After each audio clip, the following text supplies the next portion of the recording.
In Northern Virginia, Washington, D.C. area in the United States, and I am showing you the Fanatec Porsche 911 Turbo S wheel here on the left and the 911 GT3RS wheel on the right.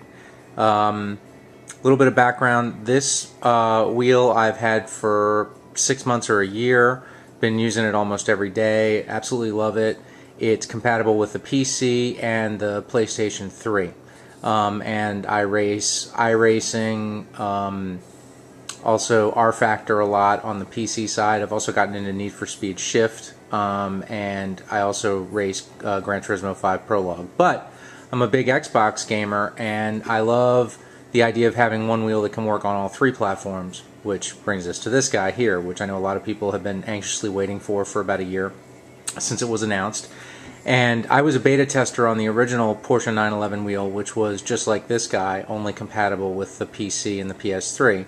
And as soon as I saw this one came out, I placed an order for it, and it's finally come in.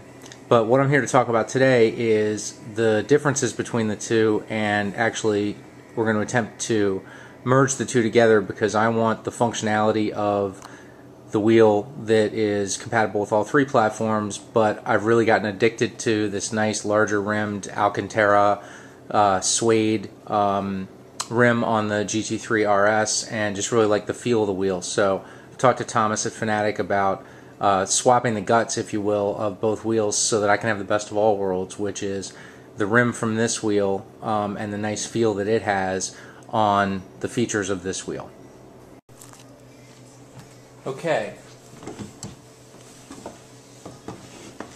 the first step is we have to get off the components outside of here and get the rim off. So step one is to take a small screwdriver on this wheel and pry off the logo. Like, be careful, this is a metal. One of the things I really like about these wheels is how well engineered they are. And this is not a decal. This is a metal logo, probably the same kind that's used on a real car. Attaches just like it would on a real car with some clips.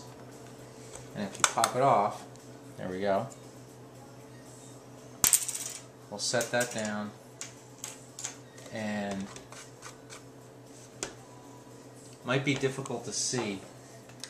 I brought a flashlight, but I'm not sure if the camera is picking this up, but what I can see fairly deep inside here, maybe a good, probably the length of my index finger, is the hub, or the axle of the wheel, and there are 3 screws in here as well as the bundle of cables that go from these buttons to the inside.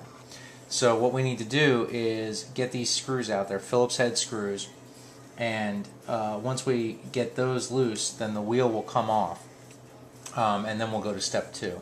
So I'm going to work on that right now, and it is fairly difficult to see in there. It'd be better if I had even more light.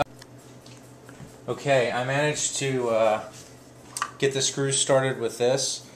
It'd be even better to have a fatter handle screwdriver, but all the ones I have that are fatter handle are the kind that are interchangeable, and this end right here is a little bit too fat to go in and fit all the way. I believe I was able to tighten them yesterday with that. So anyway, this fits, but unlike the beta wheel that I disassembled yesterday as a test, it seems like these 3 screws might have Loctite on them or some kind of an sealer a little bit or something, because they were very hard to get started, and I was really wary about stripping them. So had to, my hands hurting a little here. I had to really push hard to get it in there and get them started. But now they're loose. So I'll go ahead and finish taking this off. For these screws, I did this yesterday as a test with my beta wheel. That's not compatible with the Xbox 360. This is the real deal, so I want to be careful with it. I'll get it started with these.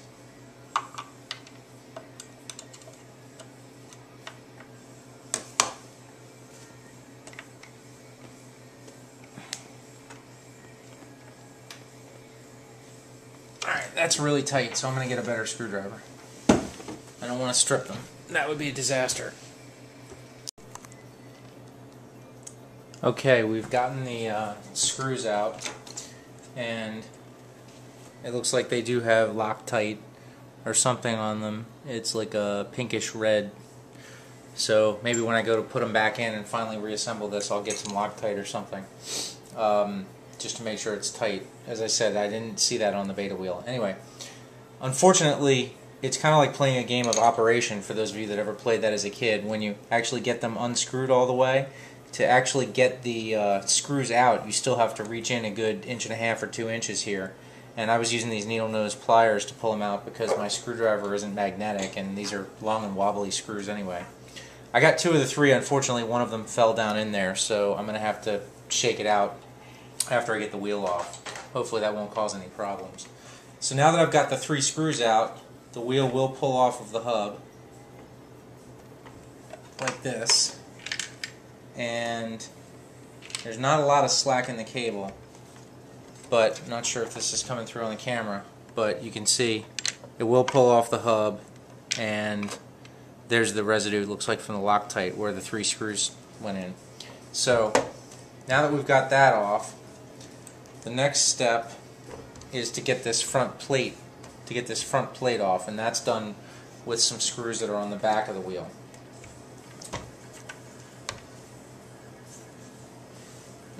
Try to be gentle here.